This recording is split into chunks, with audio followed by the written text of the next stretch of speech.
ವಿರಾಮದ ಬಳಿಕ ಮತ್ತೊಮ್ಮೆ ಸ್ವಾಗತ. ಹಾಗಾದ್ರೆ ಯಾರು ಮುಖ್ಯಮಂತ್ರಿಗಳಾಗ್ತಾರೆ? ನವೆಂಬರ್ ಕ್ರಾಂತಿ ಏನಾದರೂ ಆಯ್ತು ಅಂತ ಹೇಳಿ ಆದ್ರೆ ಮುಖ್ಯಮಂತ್ರಿಯ ಕುರ್ಚಿ ಮೇಲೆ ಮುಖ್ಯಮಂತ್ರಿಯ ಗದ್ದುಗೆಯನ್ನ ಏರೋದು ಯಾರು?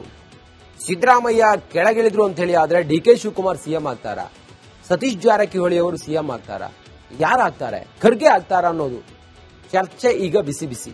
ನೋಡಿ, ಕಾಂಗ್ರೆಸ್ ಮುನ್ನಡೆಸಲು ಈಗ ರಾಹುಲ್ ಸಮರ್ಥರಾಗಿದ್ದಾರೆ. ರಾಹುಲ್ ಗಾಂಧಿಗೆ ಮತ್ತೆ ಪಟ್ಟ ಕಟ್ಟೋದಕ್ಕೆ ತಯಾರಿಗಳು ನಡೀತಾನೆ ಇದ್ದಾವೆ. ರಾಗ ಅಧ್ಯಕ್ಷರಾದ್ರೆ ಖರ್ಗೆ ಈಗ ಎಐಸಿಸಿ ಅಧ್ಯಕ್ಷರು, ಅವರಿಗೆ ಅನ್ಯಾಯ ಆಗತ್ತೆ. ಸದ್ಯ ಅಧ್ಯಕ್ಷ ಮಲ್ಲಿಕಾರ್ಜುನ ಖರ್ಗೆಗೆ 83 ವರ್ಷ ಆಗಿದೆ.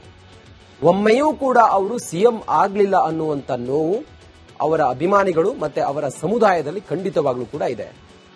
ಕರ್ನಾಟಕದಲ್ಲಿ ಹಗರಣ ಭಾರೀ ಸದ್ದು ಮಾಡ್ತಾ ಇದೆ. ಮೂಡ ಹಗರಣದಲ್ಲಿ ದಲಿತರಿಗೆ ಅನ್ಯಾಯ ಆಗಿದೆಯಂತೆ. ಅಂದ್ರೆ ದಲಿತರ ಹಣವನ್ನ ಬಳಸಿದ್ರು ಅನ್ನೋದೆಲ್ಲವೂ ಕೂಡ ವಿಚಾರ ನಿಮಗೆ ಗೊತ್ತಿರೋದು.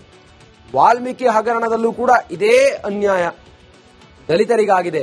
ಅವರ ಸಮುದಾಯಕ್ಕೆ ಈ ಸರ್ಕಾರ, ಕಾಂಗ್ರೆಸ್ ಸರ್ಕಾರ ಅವ್ರ ಸಮುದಾಯಕ್ಕೆ ಏನೂ ಮಾಡಲಿಲ್ಲ ಅನ್ನೋದೆಲ್ಲವೂ ಕೂಡ ಆ ಸಮುದಾಯದಲ್ಲಿದೆ. ದಲಿತರ ಹಣ ಗ್ಯಾರಂಟಿಗೆ ಬಳಕೆ ಮಾಡಲಾಗ್ತಿದೆ ಅನ್ನೋದು ಕೂಡ ಚರ್ಚೆ. ಇವತ್ತು ಎಚ್ ಡಿ ಮಹದೇವಪ್ಪನವರು ಹೇಳಿರುವಂತಹ ಮಾತು ಕೂಡ ನೀವು ಗಮನಿಸಿದ್ರಿ. ದಲಿತ ನಾಯಕನಿಗೆ ಪಟ್ಟ ಕಟ್ಟಿದ್ರೆ ಈ ಎಲ್ಲ ಸಮಸ್ಯೆಗಳಿಂದಲೂ ಕೂಡ ಮುಕ್ತಿ ಸಿಗುತ್ತೆ ಅನ್ನುವಂತ ಆಲೋಚನೆಯೂ ಕೂಡ ಇದೆ. ರಾಹುಲ್ ಕಾಂಗ್ರೆಸ್ ಅಧ್ಯಕ್ಷರಾಗುವ ಹಾದಿಯೂ ಸುಗಮ ಆಗುತ್ತೆ. ಅತ್ತ ಎಐಸಿಸಿ ಅಧ್ಯಕ್ಷರಾಗಿದ್ದ ಮಲ್ಲಿಕಾರ್ಜುನ ಖರ್ಗೆ ಅವರಿಗೆ ಅದಕ್ಕೆ ಸರಿಸಮಾನವಾದ ಹುದ್ದೆ ಅಂತ ಹೇಳಿದ್ರೆ ಕರ್ನಾಟಕದಲ್ಲಿ ಮುಖ್ಯಮಂತ್ರಿ ಮಾಡೋದು. ದಲಿತರಿಗೆ ಆಗಿರುವಂತ ಅನ್ಯಾಯ ಇದೆಯಲ್ಲ, ಮಲ್ಲಿಕಾರ್ಜುನ ಖರ್ಗೆ ಒಂದು ವೇಳೆ ಮುಖ್ಯಮಂತ್ರಿ ಆದ್ರು ಅಂತ ಹೇಳಿದ್ರೆ ಅದೆಲ್ಲವೂ ಕೂಡ ಪಕ್ಕಕ್ಕೆ ಸರಿಯುತ್ತೆ. ಖರ್ಗೆ ಸಿಎಂ ಆದ್ರೆ ಡಿಕೆಶಿ ಪರಮೇಶ್ವರ್ ಹೋಗ್ತಾರೆ. ಯಾಕಂತ ಹೇಳಿದ್ರೆ ಒಬ್ಬ ದಲಿತರನ್ನ ಮುಖ್ಯಮಂತ್ರಿ ಮಾಡಿದ್ರು ಅಂತ ಹೇಳಿ ಆದ್ರೆ ಮತ್ತೆ ಬೇರೆ ಮಾತಾಡ್ಲಿಕ್ಕೆ ಸಾಧ್ಯವೇ ಇಲ್ಲ. ಪರಮೇಶ್ವರ್ ಕೂಡ ಮುಖ್ಯಮಂತ್ರಿ ಆಕಾಂಕ್ಷಿ, ಅವರು ಅದೇ ಸಮುದಾಯ. ಡಿಕೆ ಶಿವಕುಮಾರ್ ಆಗ್ಬೇಕು ಅಂತ ಅನ್ಕೊಂಡಿದ್ದಾರೆ. ಆದ್ರೆ ಮಲ್ಲಿಕಾರ್ಜುನ ಖರ್ಗೆ ಅವರನ್ನ ಮುಖ್ಯಮಂತ್ರಿ ಮಾಡಿದ್ರೆ ಯಾವುದೇ ಶಬ್ದ ಮಾತಾಡೋದಿಲ್ಲ. ಒಂದೇ ಕಲ್ಲಿಗೆ 10 ಹಕ್ಕಿಯನ್ನ ಹೊಡೆಯಲಿದೆ ಕಾಂಗ್ರೆಸ್. ಆ ಕಾರಣದಿಂದಲೇ ಇಂಥದ್ದೊಂದು ಲೆಕ್ಕಾಚಾರ, ಇಂಥದ್ದೊಂದು ಗುಸುಗುಸು ಪಿಸುಪುಸು ಚರ್ಚೆಯಲ್ಲಿದೆ. ವಿರಾಮದ ಬಳಿಕ ಮತ್ತೊಮ್ಮೆ ಸ್ವಾಗತ. ಹಾಗಾದ್ರೆ ಯಾರು ಮುಖ್ಯಮಂತ್ರಿಗಳಾಗ್ತಾರೆ? ನವೆಂಬರ್ ಕ್ರಾಂತಿ ಏನಾದರೂ ಆಯ್ತು ಅಂತ ಹೇಳಿ ಆದ್ರೆ ಮುಖ್ಯಮಂತ್ರಿಯ ಕುರ್ಚಿ ಮೇಲೆ ಮುಖ್ಯಮಂತ್ರಿಯ ಗದ್ದುಗೆಯನ್ನ ಏರೋದು ಯಾರು? ಸಿದ್ದರಾಮಯ್ಯ ಕೆಳಗಿಳಿದ್ರು ಅಂತ ಹೇಳಿ ಆದ್ರೆ ಡಿಕೆ ಶಿವಕುಮಾರ್ ಸಿಎಂ ಆಗ್ತಾರ? ಸತೀಶ್ ಜಾರಕಿಹೊಳಿ ಅವರು ಸಿಎಂ ಆಗ್ತಾರ? ಯಾರಾಗ್ತಾರೆ? ಖರ್ಗೆ ಆಗ್ತಾರ ಅನ್ನೋದು ಚರ್ಚೆ ಈಗ ಬಿಸಿ ಬಿಸಿ. ನೋಡಿ, ಕಾಂಗ್ರೆಸ್ ಮುನ್ನಡೆಸಲು ಈಗ ರಾಹುಲ್ ಸಮರ್ಥರಾಗಿದ್ದಾರೆ. ರಾಹುಲ್ ಗಾಂಧಿಗೆ ಮತ್ತೆ ಪಟ್ಟ ಕಟ್ಟೋದಕ್ಕೆ ತಯಾರಿಗಳು ನಡೀತಾನೆ ಇದ್ದಾವೆ. ರಾಗ ಅಧ್ಯಕ್ಷರಾದ್ರೆ ಖರ್ಗೆ ಈಗ ಎಐಸಿಸಿ ಅಧ್ಯಕ್ಷರು, ಅವರಿಗೆ ಅನ್ಯಾಯ ಆಗತ್ತೆ. ಸದ್ಯ ಅಧ್ಯಕ್ಷ ಮಲ್ಲಿಕಾರ್ಜುನ ಖರ್ಗೆಗೆ 83 ವರ್ಷ ಆಗಿದೆ. ಒಮ್ಮೆಯೂ ಕೂಡ ಅವರು ಸಿಎಂ ಆಗ್ಲಿಲ್ಲ ಅನ್ನುವಂತ ನೋವು ಅವರ ಅಭಿಮಾನಿಗಳು ಮತ್ತೆ ಅವರ ಸಮುದಾಯದಲ್ಲಿ ಖಂಡಿತವಾಗ್ಲೂ ಕೂಡ ಇದೆ. ಕರ್ನಾಟಕದಲ್ಲಿ ಹಗರಣ ಭಾರೀ ಸದ್ದು ಮಾಡ್ತಾ ಇದೆ. ಮೂಡ ಹಗರಣದಲ್ಲಿ ದಲಿತರಿಗೆ ಅನ್ಯಾಯ ಆಗಿದೆಯಂತೆ. ಅಂದ್ರೆ ದಲಿತರ ಹಣವನ್ನ ಬಳಸಿದ್ರು ಅನ್ನೋದೆಲ್ಲವೂ ಕೂಡ ವಿಚಾರ ನಿಮಗೆ ಗೊತ್ತಿರೋದು. ವಾಲ್ಮೀಕಿ ಹಗರಣದಲ್ಲೂ ಕೂಡ ಇದೇ ಅನ್ಯಾಯ ದಲಿತರಿಗಾಗಿದೆ.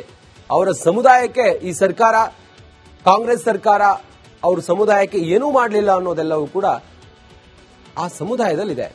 ದಲಿತರ ಹಣ ಗ್ಯಾರಂಟಿಗೆ ಬಳಕೆ ಮಾಡಲಾಗ್ತಿದೆ ಅನ್ನೋದು ಕೂಡ ಚರ್ಚೆ.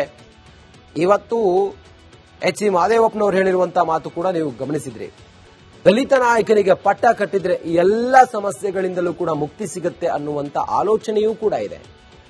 ರಾಹುಲ್ ಕಾಂಗ್ರೆಸ್ ಅಧ್ಯಕ್ಷರಾಗುವ ಹಾದಿಯೂ ಸುಗಮ ಆಗುತ್ತೆ.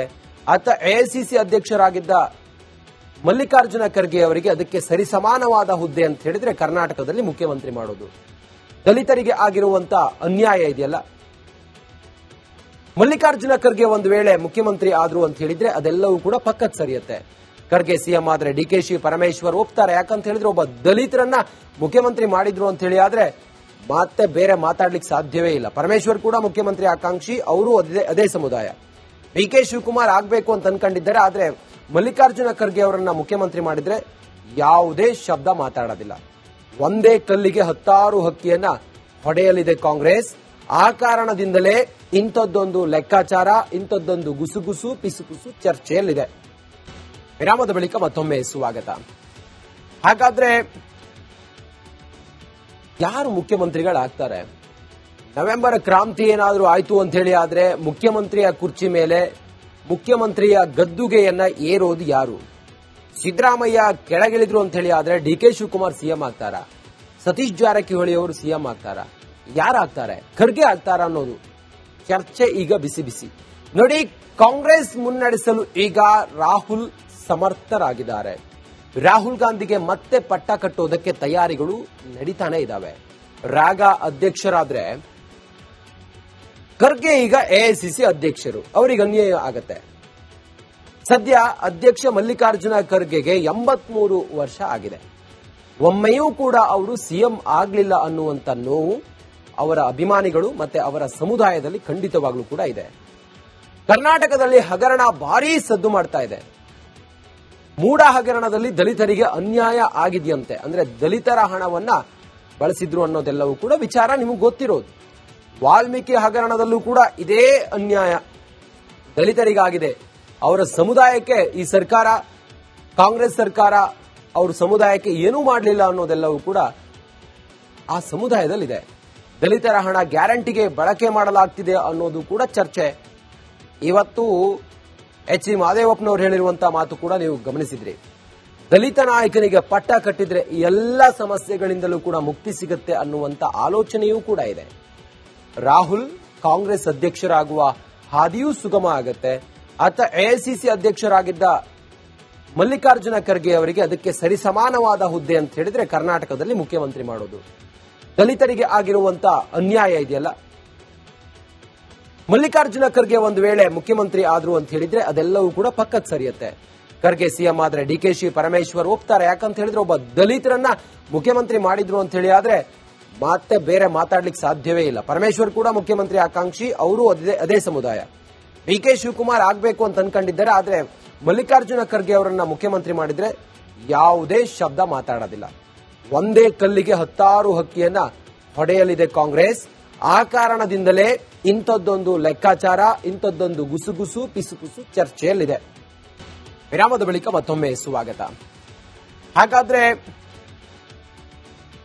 ಯಾರು ಮುಖ್ಯಮಂತ್ರಿಗಳಾಗ್ತಾರೆ? ನವೆಂಬರ್ ಕ್ರಾಂತಿ ಏನಾದರೂ ಆಯ್ತು ಅಂತ ಹೇಳಿ ಆದ್ರೆ ಮುಖ್ಯಮಂತ್ರಿಯ ಕುರ್ಚಿ ಮೇಲೆ ಮುಖ್ಯಮಂತ್ರಿಯ ಗದ್ದುಗೆಯನ್ನ ಏರೋದು ಯಾರು? ಸಿದ್ದರಾಮಯ್ಯ ಕೆಳಗಿಳಿದ್ರು ಅಂತ ಹೇಳಿ ಆದ್ರೆ ಡಿ.ಕೆ. ಶಿವಕುಮಾರ್ ಸಿಎಂ ಆಗ್ತಾರ? ಸತೀಶ್ ಜಾರಕಿಹೊಳಿ ಅವರು ಸಿಎಂ ಆಗ್ತಾರ?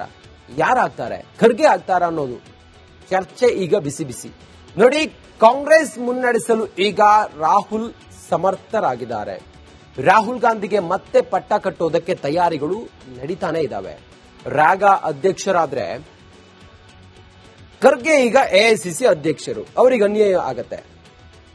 ಸದ್ಯ ಅಧ್ಯಕ್ಷ ಮಲ್ಲಿಕಾರ್ಜುನ ಖರ್ಗೆಗೆ 83 ವರ್ಷ ಆಗಿದೆ. ಒಮ್ಮೆಯೂ ಕೂಡ ಅವರು ಸಿಎಂ ಆಗ್ಲಿಲ್ಲ ಅನ್ನುವಂತ ನೋವು ಅವರ ಅಭಿಮಾನಿಗಳು ಮತ್ತೆ ಅವರ ಸಮುದಾಯದಲ್ಲಿ ಖಂಡಿತವಾಗ್ಲೂ ಕೂಡ ಇದೆ. ಕರ್ನಾಟಕದಲ್ಲಿ ಹಗರಣ ಭಾರೀ ಸದ್ದು ಮಾಡ್ತಾ ಇದೆ. ಮೂಡ ಹಗರಣದಲ್ಲಿ ದಲಿತರಿಗೆ ಅನ್ಯಾಯ ಆಗಿದೆಯಂತೆ. ಅಂದ್ರೆ ದಲಿತರ ಹಣವನ್ನ ಬಳಸಿದ್ರು ಅನ್ನೋದೆಲ್ಲವೂ ಕೂಡ ವಿಚಾರ ನಿಮಗೆ ಗೊತ್ತಿರೋದು.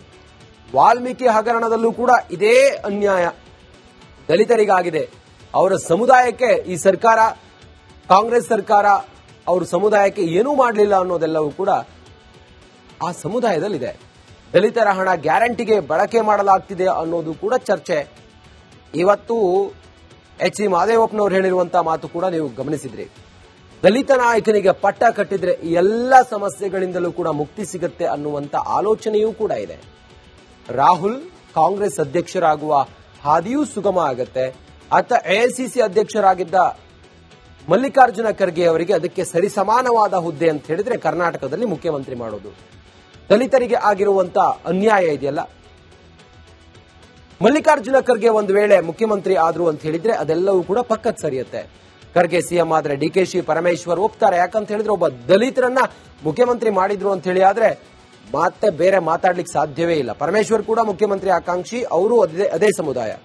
ಡಿ.ಕೆ. ಶಿವಕುಮಾರ್ ಆಗ್ಬೇಕು ಅಂತ ಅನ್ಕೊಂಡಿದ್ದಾರೆ. ಆದ್ರೆ ಮಲ್ಲಿಕಾರ್ಜುನ ಖರ್ಗೆ ಅವರನ್ನ ಮುಖ್ಯಮಂತ್ರಿ ಮಾಡಿದ್ರೆ ಯಾವುದೇ ಶಬ್ದ ಮಾತಾಡೋದಿಲ್ಲ. ಒಂದೇ ಕಲ್ಲಿಗೆ 10 ಹಕ್ಕಿಯನ್ನ ಹೊಡೆಯಲಿದೆ ಕಾಂಗ್ರೆಸ್. ಆ ಕಾರಣದಿಂದಲೇ ಇಂಥದ್ದೊಂದು ಲೆಕ್ಕಾಚಾರ, ಇಂಥದ್ದೊಂದು ಗುಸುಗುಸು ಪಿಸುಪುಸು ಚರ್ಚೆಯಲ್ಲಿದೆ.